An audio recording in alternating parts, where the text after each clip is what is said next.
Welcome to Audio Branding, the hidden gem of marketing. Sound plays a more important role in human behavior and our decision-making than you may realize. In this podcast, I'll help you understand the art and science of sound so you can better influence others in business and your life. I'm your host, Jodi Krangle. Let's delve a little deeper.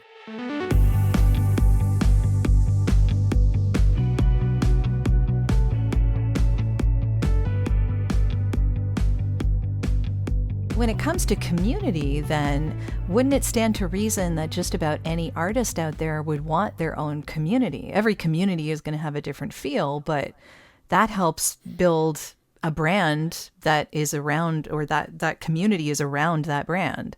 Right. So is that what you would advise musicians to try and do? And if so, are there ways that they can be better at that? Absolutely. I mean, looking at, in terms of like a semantics look at what you talk about, it's like, is it listeners? Is it an audience? Is it a fan base? Right. The idea of community, there are an infinite number of different sub-communities, right? The Venn diagram of communities is wildly rich.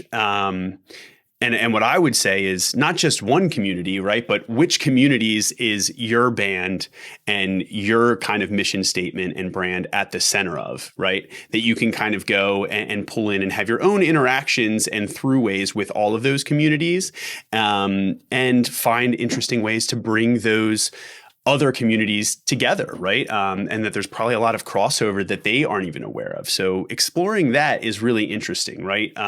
In the branding world, in the marketing world, a lot of people talk about lifestyle marketing and branding and partnerships. That's effectively all it is, right? And so I think the earlier bands can start to look at the world and opportunities around them through that lens and say, hey, these people over here are not in the business of making music and art, but they are making something that is really powerful, really meaningful to 70% of the kind of audience and people that are listening to our music or likely to listen to it. What kind of moment? And I've found myself in the last couple of years, especially, instead of using, a single release or an album or things like that, realizing that what you're trying to create is an experience. What kind of experience can you partner with somebody else and their community to create that's larger than either one of them, by themselves? So yeah, I think community is where, especially you look at platforms like Discord and even, when Facebook groups started becoming a thing, I think that's the way. As things move faster and faster and resources are shared, I think that's going to be a way that messages are going to be disseminated lightning quick, is not just through like algorithms pushing a video viral overnight, but it's going to be through messages, art, ideas reaching those communities and then spreading like wildfire because people talk about it and can engage with those ideas really quickly. So yeah, I mean, it's really powerful. So that's one of the big activities when I sit down and say, let's talk about what it means to develop a release plan or a release campaign for an artist. That's kind of the idea of like going track by track and building out development plans. That's a huge central component that a lot of bands miss because they know like I think I'm supposed to try and go get press. I think playlists are a thing people won't shut up about. They know all of those things, but it's some of these like more non-traditional ideas that I think the artists you're going to see in the next 5 years, 10 years that just make waves are going to be because they took an idea and or went out and created a unique relationship with another brand and with another partnership, maybe earlier than a lot of bands think is possible, right? So that's why I'd say it's never too early. If even a small audience, if it's a small audience and very hyper, focused and niche, the riches are in the niches. I'm sure that phrase has come up on this show, right? But but that's where it is. If it's two small brands that really are like, hey, there's so much yucky buzzword coming, synergy, right? That this really makes sense because everybody is excited about it, can get behind it, and it creates more meaning and more value to both people's or to both sides of the equation. So yeah, it's going to be huge. I'm a firm believer in that. Yeah. So what mistakes do you see artists having or doing when they're trying to make it out there right now? Well, there's a lot. We've sure. made a lot of mistakes, right? Yeah. Well, that's how you learn, right? Yeah. I'll start from the broadest one and say the biggest mistake I think I definitely do see, but I understand why it happens and why it's still so common, is not taking action and spending too much time trying to craft the perfect plan, craft the perfect release. But, that just doesn't exist. We've thought that we've had it many times and something always goes wrong. Something always, there's always a hiccup. There's always an obstacle, right? But we always press go and we always just stick to a timeline and are willing to pivot. So I think a step, even if it ends up being in the completely wrong direction, is always better than no step at all. So that's the biggest mistake, is I think, and I have this conversation a lot. They're just like, I just don't know, what should I do? I'm just like, listen, you're worried about this one song and whether or not it's, has like a really great stream and moment. You got to realize if this goes well, every 2, 3 months, 4 months, the ratio that this song is in your overall brand narrative goes from the whole book to a chapter to one page to one paragraph to one sentence. So get in there and just put the book out and let it start to evolve, and you can learn as you go. We've learned as we're going, and guess what? You will never stop learning. That's the point. Nobody out there, I have still not found anyone, and if I have found someone that says they know it all, I turn around and run because I really know they don't. So yeah. That's the biggest thing, I think. And then there's a lot of other very, smaller, more specific points, that I see every day. But it usually comes down to not being able to find a way to tackle the fear of making a mistake. Right. And that's it. Go make mistakes. People ask from a song, hey, I'm starting to write songs. Right. Do you have any advice for me? And I say, yeah, go write 100 bad songs, go finish them. Because that's going to do way more for your career, even though you think we're really bad songs. I'm like, yep. You got to get through those to write the one that's going to actually start a fire for you. I'm not saying you have to put them out, just go write them. And that's what usually they say about writing too, right? Just in general. That's right. Yeah. Go give me the draft. Give me the worst draft you can on anything, and the older I get, the more I'm just like, oh, how much time did I waste? Just on one sentence, trying to get the exact word right, trying to get the exact, when I was my brain was going 70 miles an hour past that, and I just didn't let it, to the point now where we're in a world of, AI. And I was on a meeting with my my podcast team and my editor the other day, and she goes, "Don't be alarmed. I'm going to have a guest with me in this Zoom." I'm like, "What?" She's like, "Yeah, it's an AI, chat, but basically an AI translation bot that just comes in, okay. Yeah. and I mean, it's Otter, isn't it? I think I've seen those. No, this one's called Fireflies, actually, I think, or something like AI, like Firefly There's a bunch AI. Of them. There are, and they're popping. There's probably 100 that pop up every day, right? But that's an interesting thing too, where for me, someone who, if anybody listens to podcasts on 1x or 1.7, like I sometimes do, they've probably long abandoned this episode or have had to be I got to slow this guy down. Right. And that's the way my brain works sometimes. And for that reason, I've realized that, oh, here's a perfect transcription thing that just gives me the draft. And then I can go back in, cut the likes, cut the ums. That doesn't really make sense the way that came out, but I know. So now let me flip it all around, and it's there in a moldable form. You put all the pieces out onto the floor. You got to dump the pieces out before you can start putting the puzzle together. So, I think using tools like that to your advantage as well are a perfect example of go make the mistake. Don't be afraid to sound like an idiot, because the more you do it, the more you'll get better at catching it, understanding what does work, what doesn't, it's like, I guess, being a good podcast guest. I don't know. I feel like this one's going somewhat well, but you know what I mean? It's like going just fine. Don't worry. Know, yes. But I know that there have been others, Jodi, that definitely did not go as well, and I'm sure you know what I mean as well.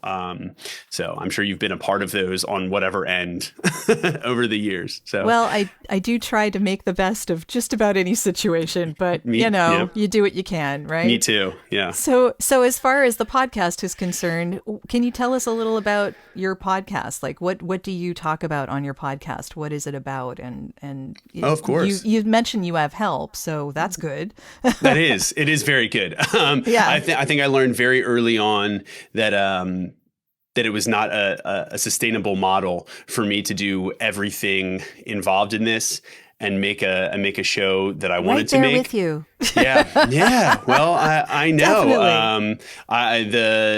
The friend in the wings that will remain nameless right now. I know even just the faceless friend out there in producer land.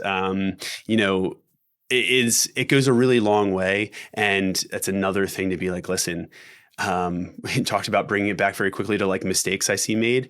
The like DIY kind of banner, I think a lot of artists get mixed up and say, oh, that means that if I don't do it all myself, I'm failing because I'm supposed to be able to. That's what everybody, says, like DIY artists and musicians, like that's the new era. I'm like, DIY does not mean you must do it all yourself. It just means take the initiative to figure out how to build something that you can yourself that works for you. Don't make yourself crazy. Right. My goodness. Right. Yeah. And so that's another, I think, not even mistake, just sometimes people don't know where to go ask for help or, taking a who instead of how kind of approach to finding a solution. So, but anyway, the podcast that I chose to create and now luckily have had help and continues to evolve literally as we speak, is called The Record Process and deals heavily with, bringing guests on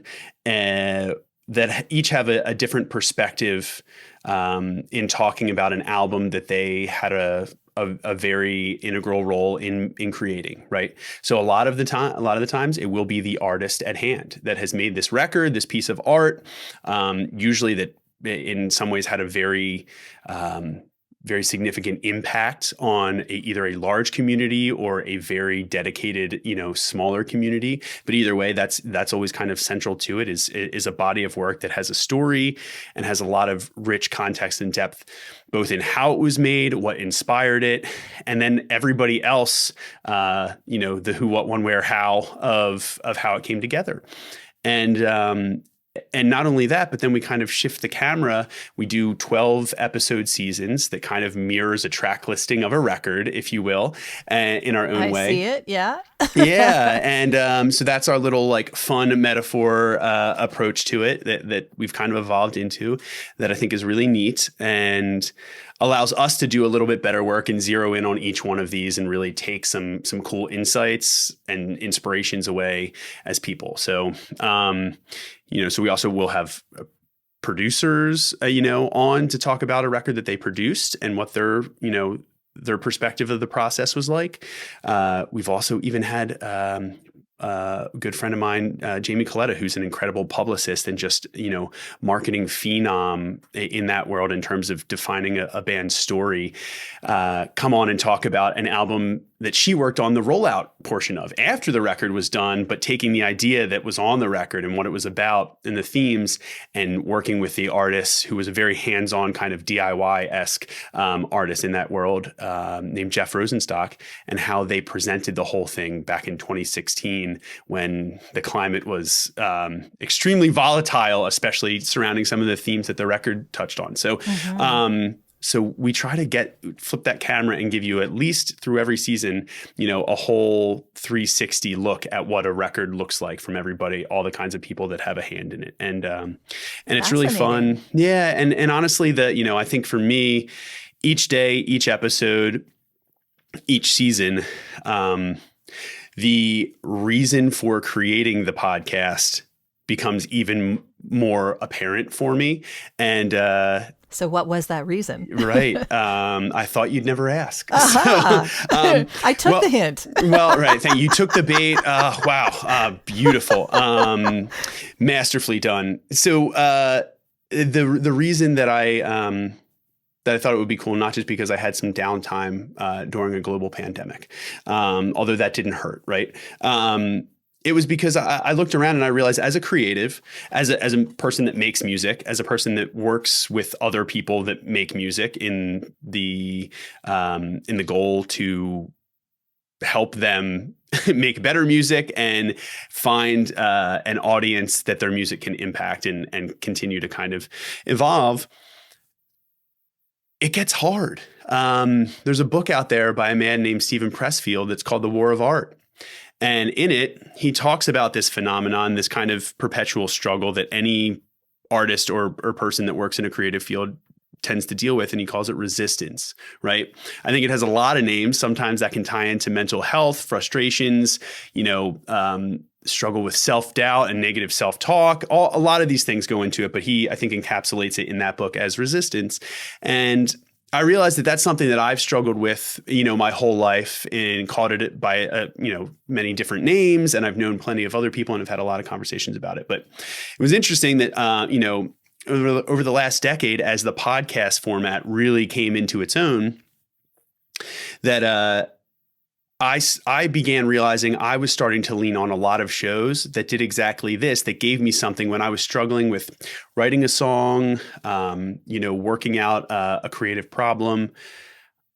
I would just go for a walk, and I always had a couple shows throughout the way that had a way of speaking to these problems and bringing in stories from other creatives that would re-inspire me, reinvigorate me, and charge me back up. And I would go for a walk, listen to a half an hour podcast, hour-long show.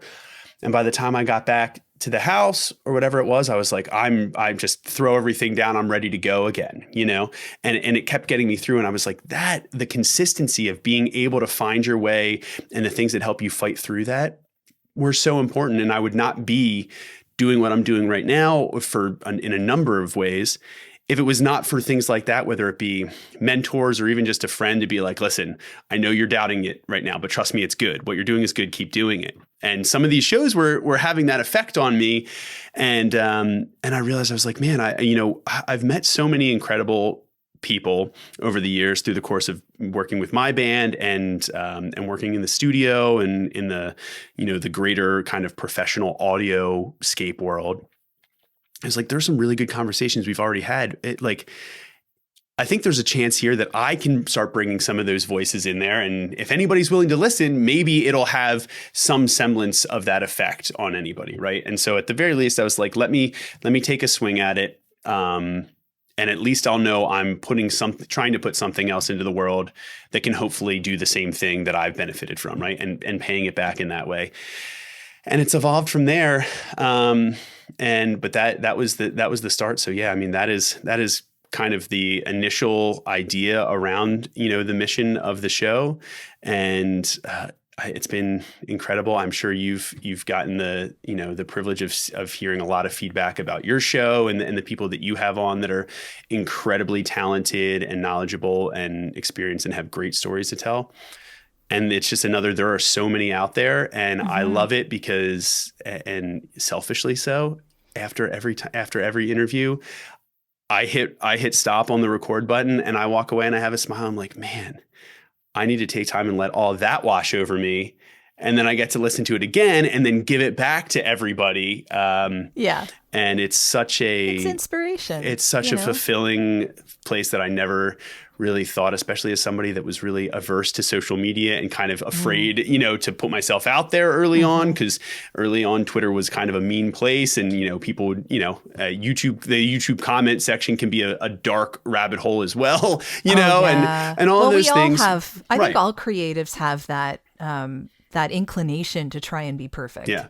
A lot of us do. I wouldn't say all of us, but a lot of us have that inclination to try and put out something that's perfect. Yeah. And you can't do that on social media. You can do the best you can, but someone is going to poke holes in anything. Always. And Yeah. I realized through that, and luckily I think it probably took me to get to this point in my life to actually have some of those tools to be able to dive in and say, hey, it's not about what episode 1 or episode 20 or 30 look like. It's about what could this show possibly look like when we get to episode 100?